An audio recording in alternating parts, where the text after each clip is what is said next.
বাংলা ছোট গল্পের ভাণ্ডারে আছে অজস্র রঙের অসংখ্য গল্প।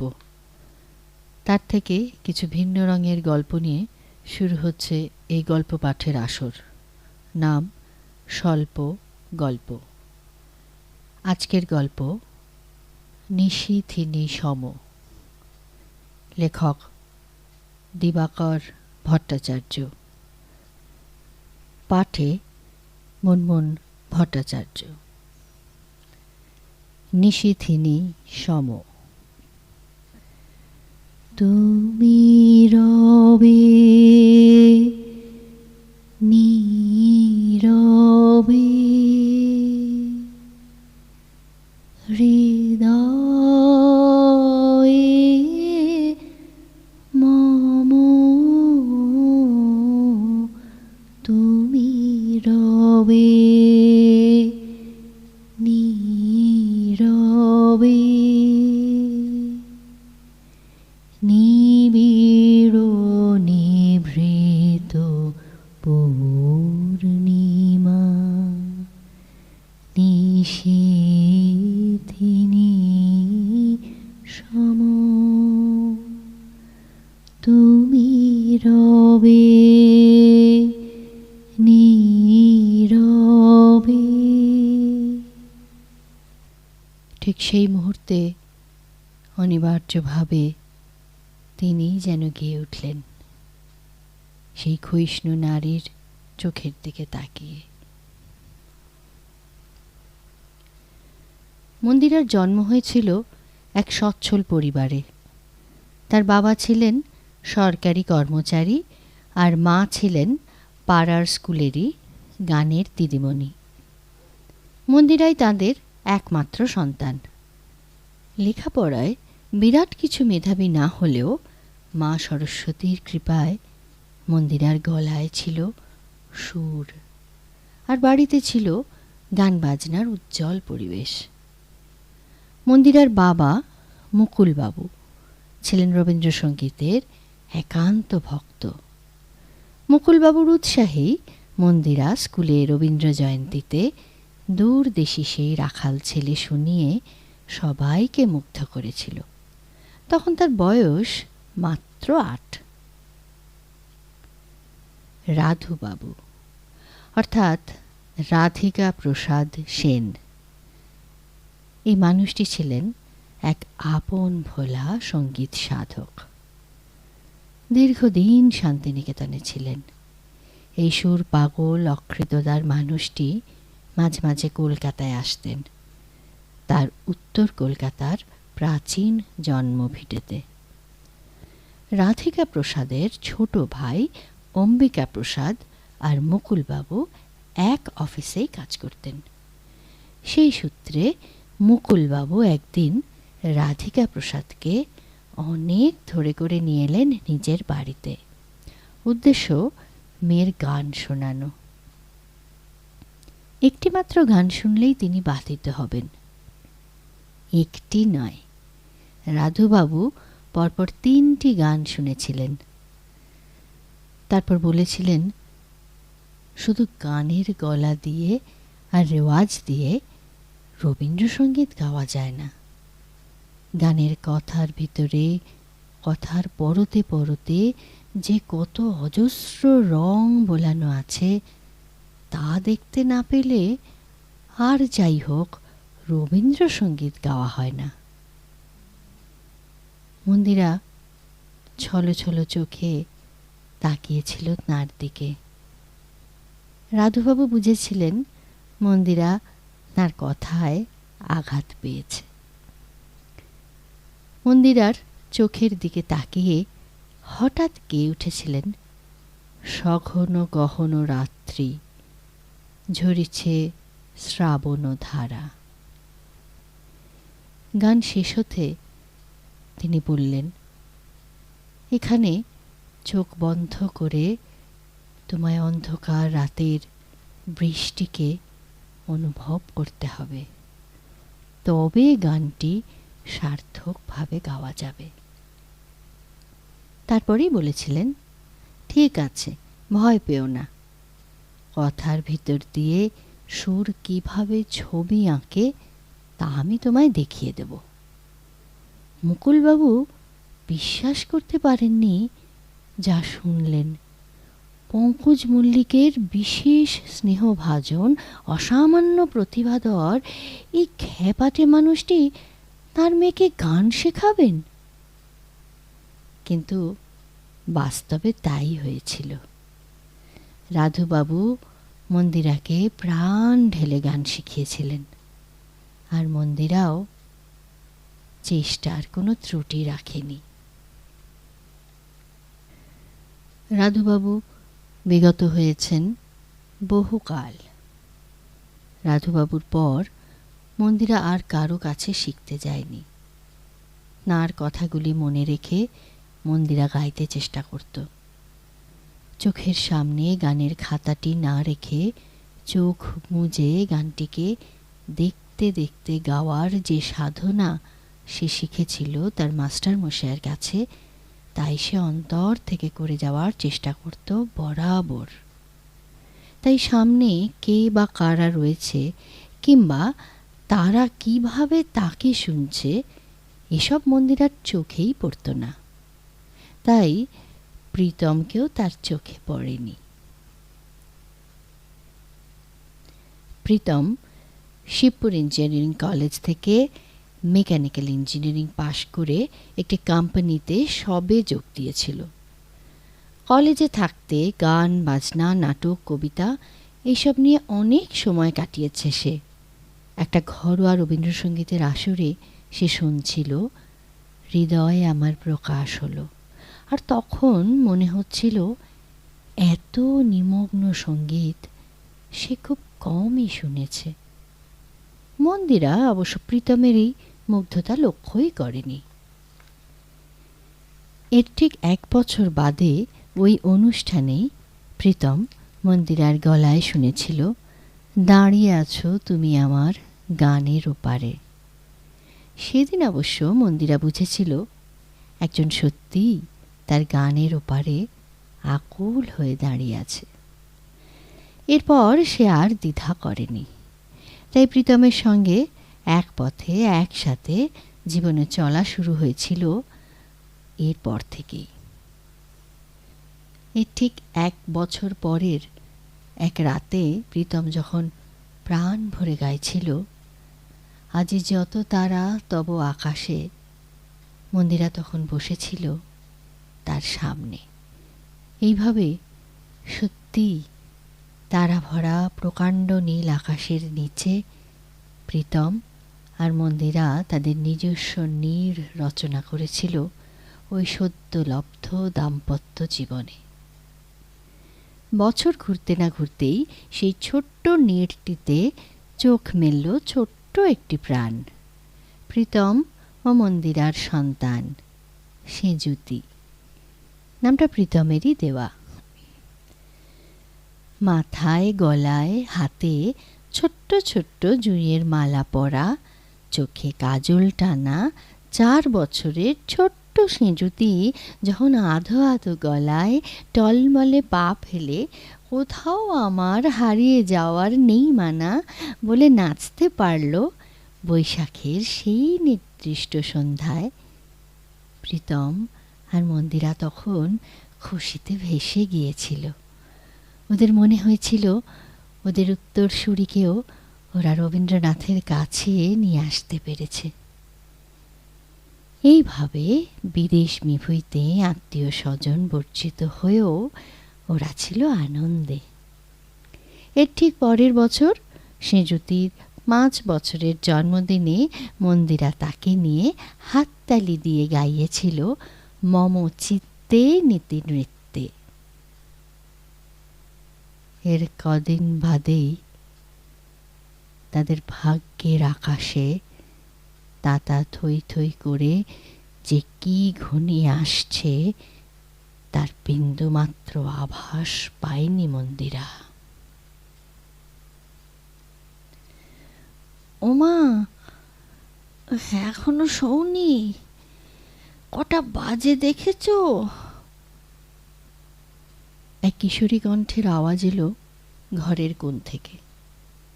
ঠিক আছে ঠিক আছে, তোমাকে আর পাকামি করতে হবে না, ঘুমিয়ে পড়ো, আর আমায় আমার কাজটা ঠিকমতো করতে দাও। মায়ের ধমক খেয়ে চুপ করে গেল সেই কিশোরী মেয়েটি, আর বালিশের আড়াল থেকে দেখল কিভাবে চোখ মুছতে মুছতে ক্রুশের কাঁটায় হাত রাখল তার মা। বিছানার একদিকে নাই হয়ে পড়ে আছে এক গাদা উলের বোনা জামা, তার পাশেই কত রকমের বাহারি সুতো, কত রকমের উলের গোলা, ছোট বড় সরু মোটা, কত ধরনের বোনার কাঁটা। আড়াল করে চোখ খুলে একবার দেখল মেয়েটি। মাঝে মাঝে তার খুব ইচ্ছে হয় আঙুল দিয়ে ছোঁয় সেই রেশম রেশম মিহি মিহি রঙিন সুতোগুলোকে, কিন্তু না, আর কখনো করবে না সেই কাজ। কারণ কয়েক বছর আগে একটা থপথপে সাদা উলের গোলায় হাত দিতে গিয়ে দাগ লাগিয়ে ফেলেছিল সে।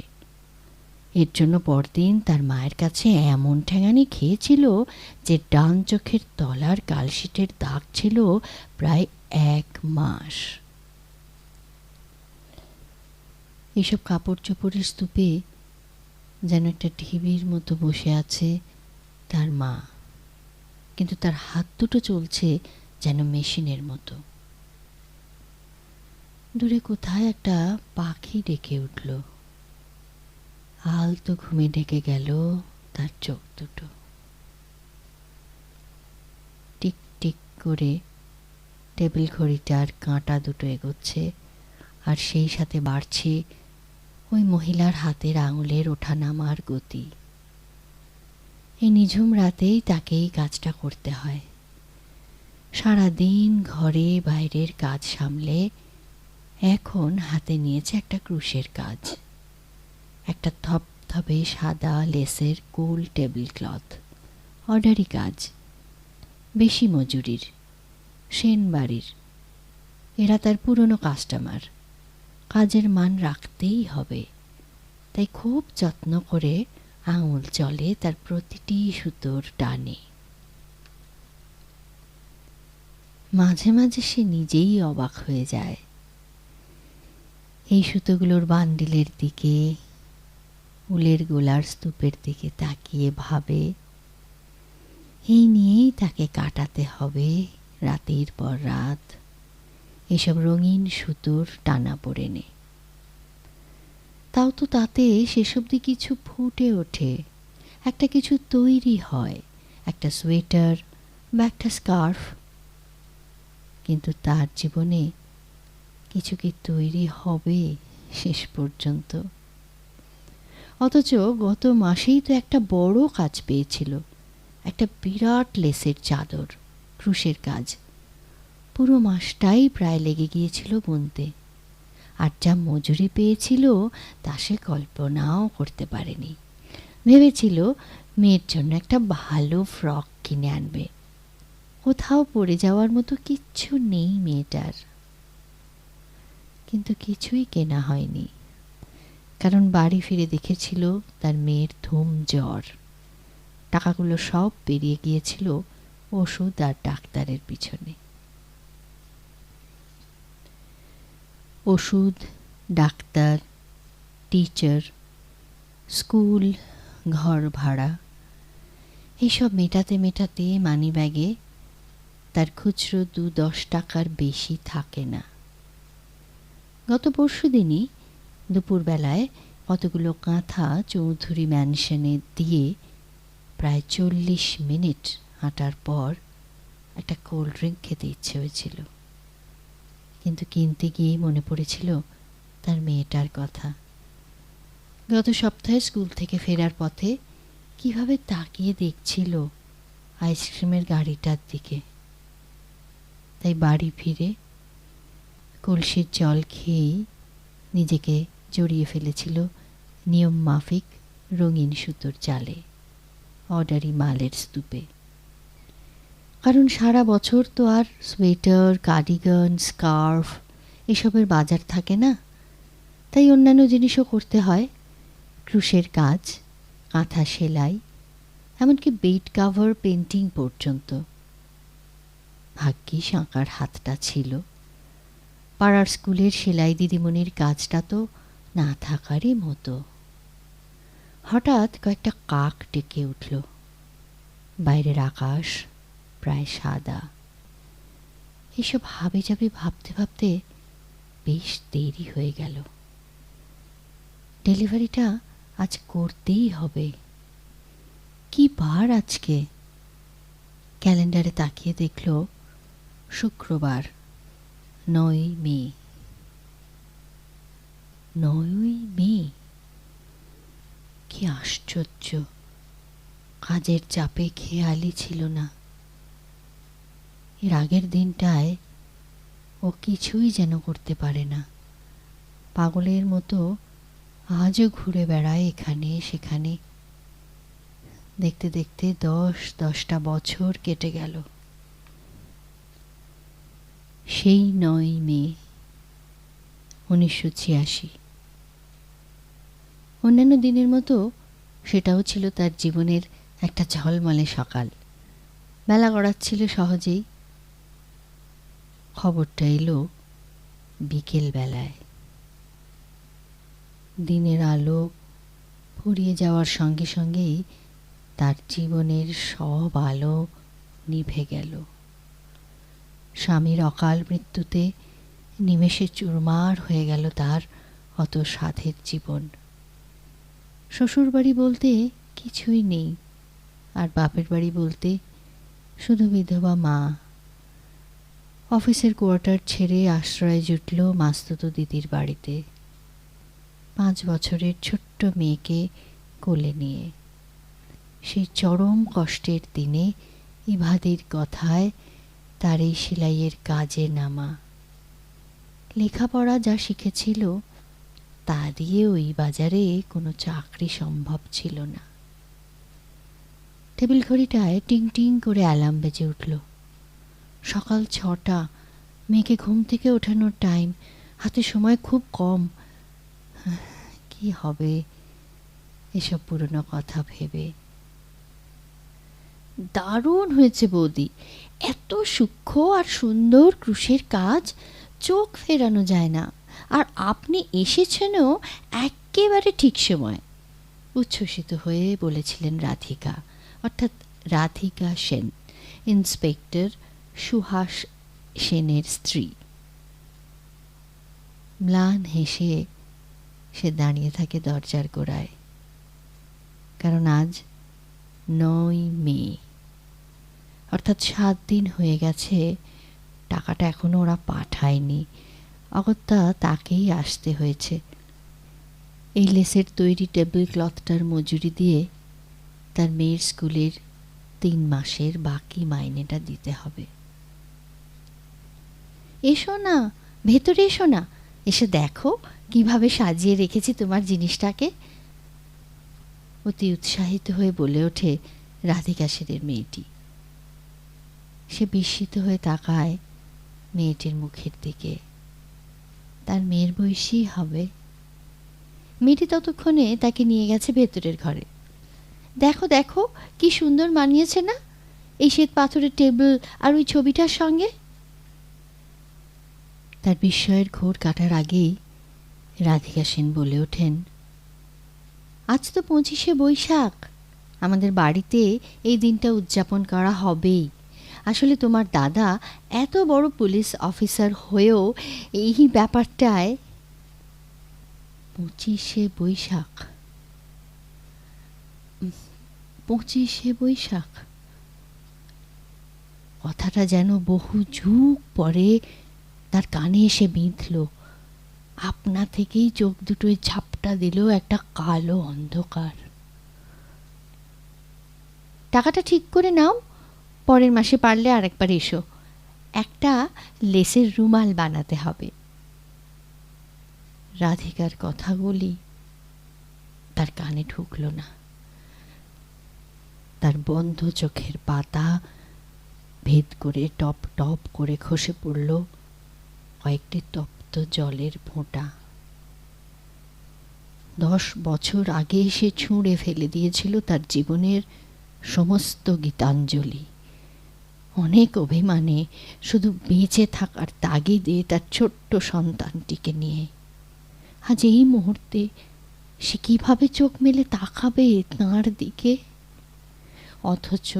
অথচ তাকে দেখতে হলো একটা প্রকাণ্ড কাঁচের ফ্রেমে, বিরাট রজনীগন্ধার মালার পেছনে দারুণ সুন্দর শ্বেতপাথরের টেবিলে। তারই হাতে তৈরি ক্রুশের কাজের উপর তিনি রয়েছেন। কোনো ক্রমে মুখ ঘুরিয়ে চলে যাওয়ার মুহূর্তেই পাশে রাখা সাউন্ড সিস্টেমে বেজে উঠল তুমি রবে নীরবে। এইবার সে তাকালো নার দিকে, না সেই মর্মভেদী চোখ দুটির দিকে অতি কুণ্ঠিতভাবে। শুনতে পেল, জাগিবে একাকী তব করুণ আঁখি। এরপর যেন পালিয়ে যাচ্ছে সেই সেলাই দিদিমণি মন্দিরা, যেন লুকিয়ে নিশ্চুপে নেমে যাচ্ছে সিঁড়ি দিয়ে 300 টাকা মজুরি হাতে নিয়ে মেয়ের স্কুলের পাওনা মেটাতে। কিন্তু 2-1 পা এগিয়েই তাকে স্থির হয়ে যেতে হয় এক আশ্চর্য সুর অথবা সত্যের সামনে। তুমি ভরিবে সৌরভে নিশীথে নিশম।